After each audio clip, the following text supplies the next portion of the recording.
Blog Talk Radio.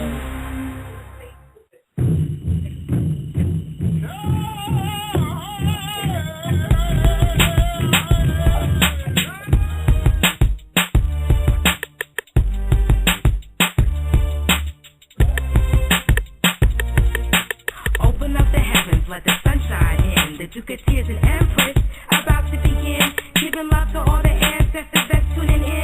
Here comes the Duke of Tears with some more. Going out to the Olmec, Montauk, Shinnecock, Chickasaw, Choctaw, Washita, Blackfoot, Abenaki, Seminole, Muskogee. You know me, the homie is OG, coming to restore the crown of the Olmec, Montauk, Shinnecock, Chickasaw, Choctaw, Washita, Blackfoot, Abenaki, Seminole, Muskogee. You know me, the homie is OG, coming to restore the crown of the OG. Moving through like an eagle, more like a singing bee. Ancestors is left, right, in front me. I'm all that big dynasty, live inside me.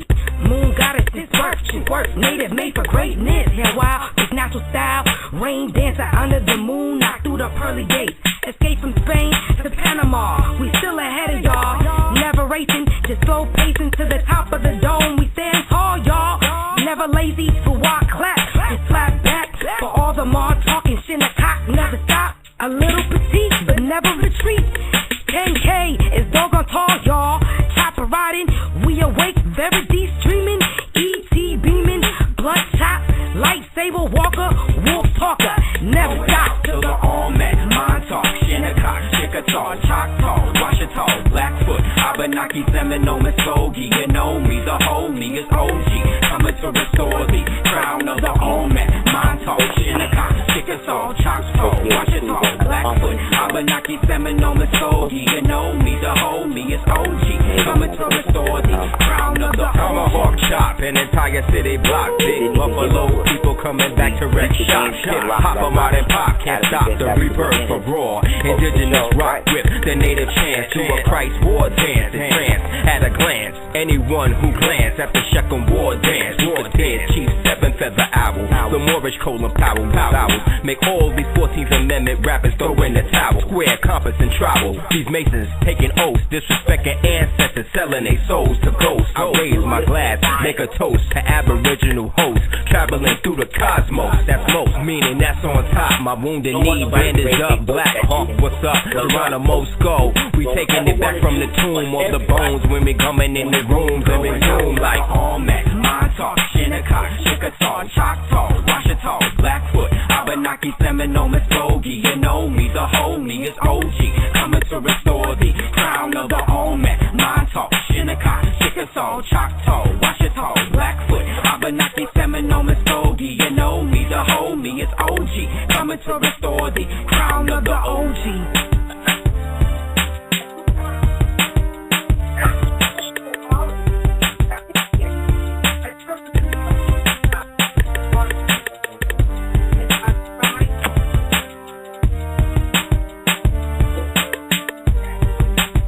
So I don't know if you know what's going on over here. Actually, you a baby at this stage.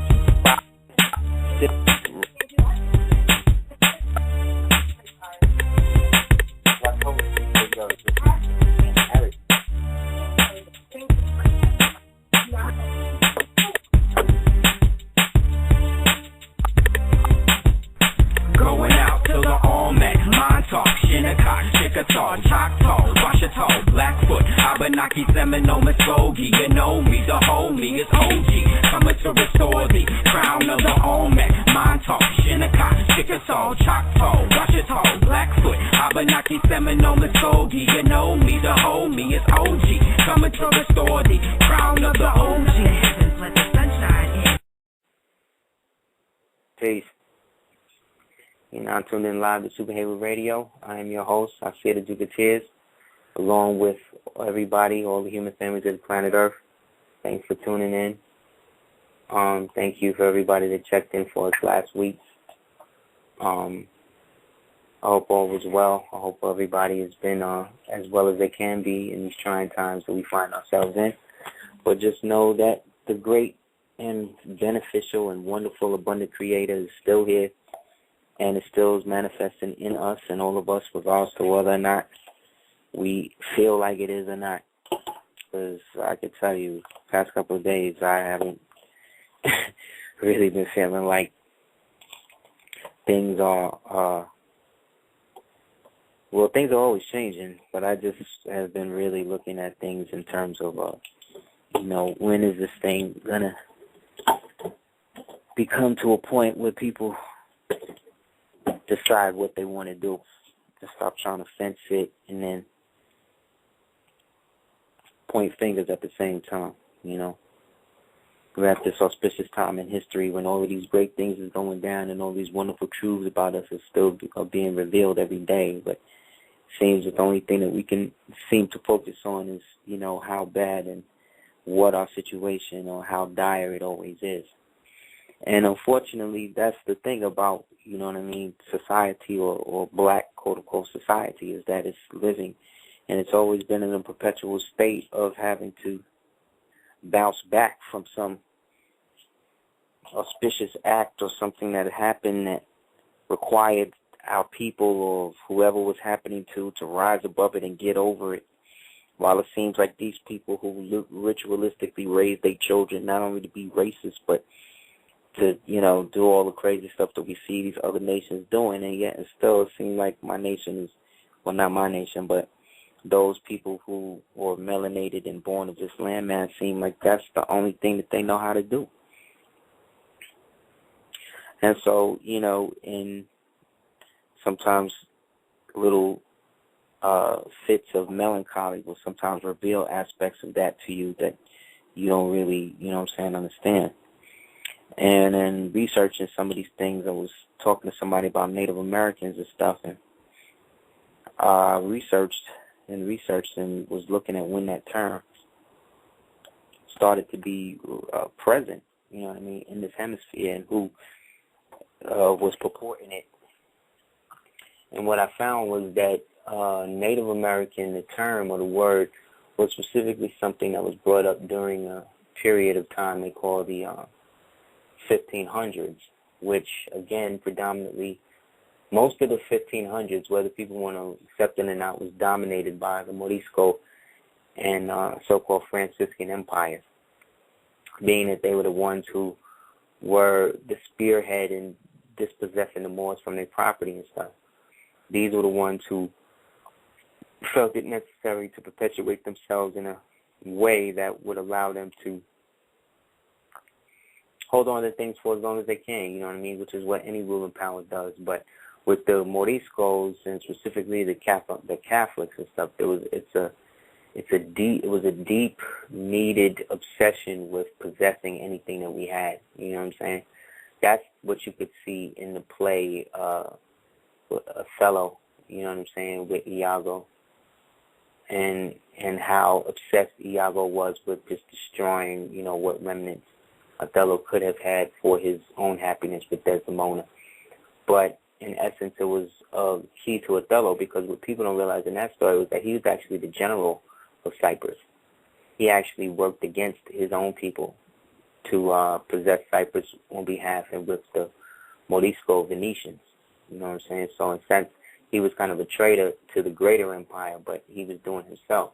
So even though he was Christian under a Catholic power, he was still traveling and existing in Moorish habits. So, it's the same thing with us in that context as well.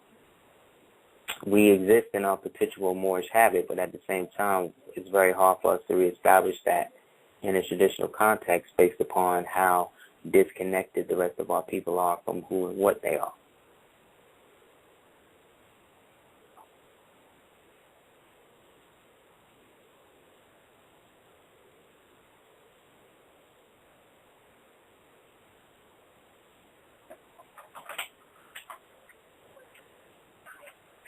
So it's interesting. I was looking up this thing called, and I found that there was a convention of law applicable to surnames and forenames, and that it was a convention that took place in Munich on September 5th, 1980.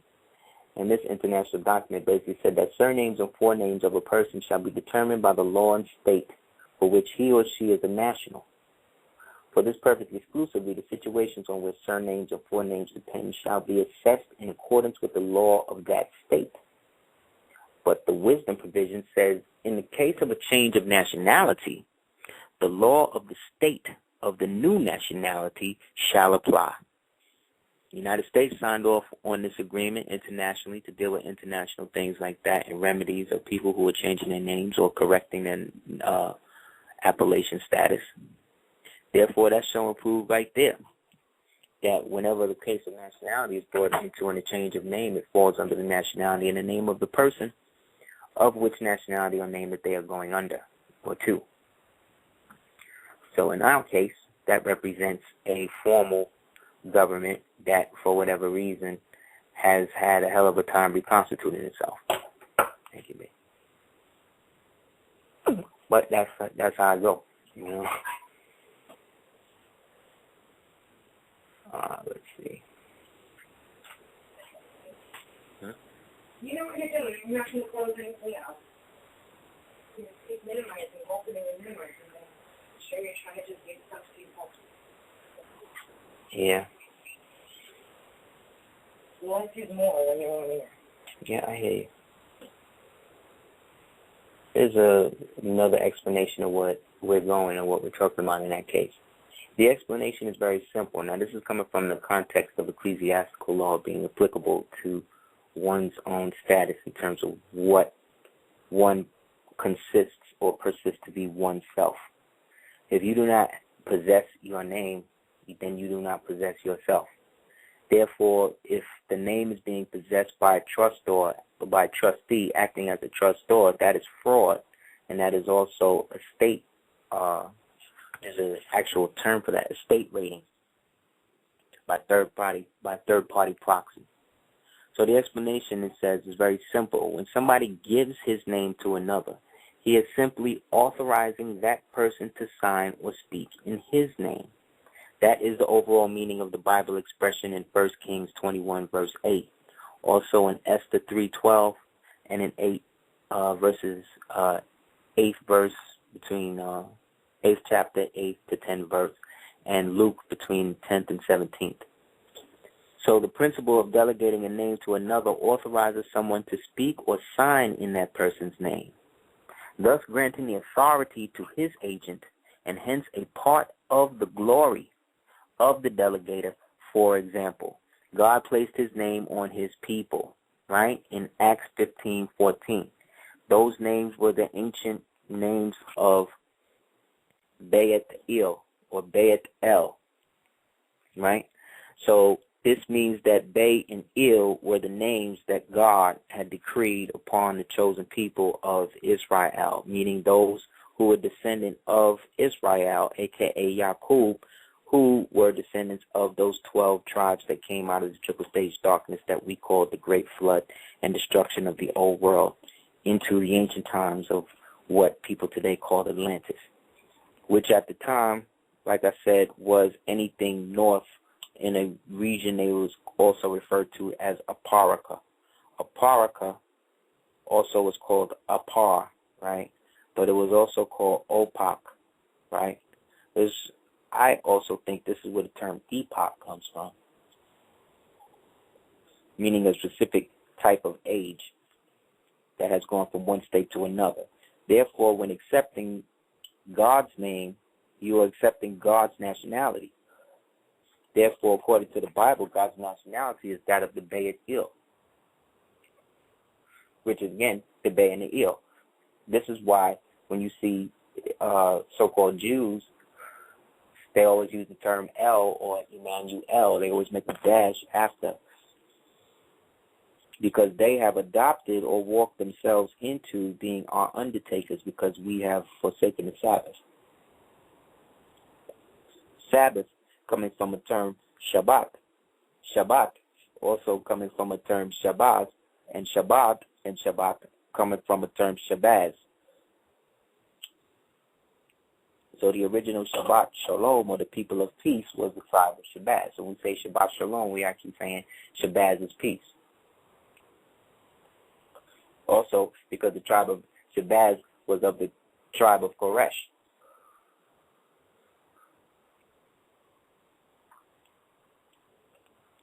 also called the quarter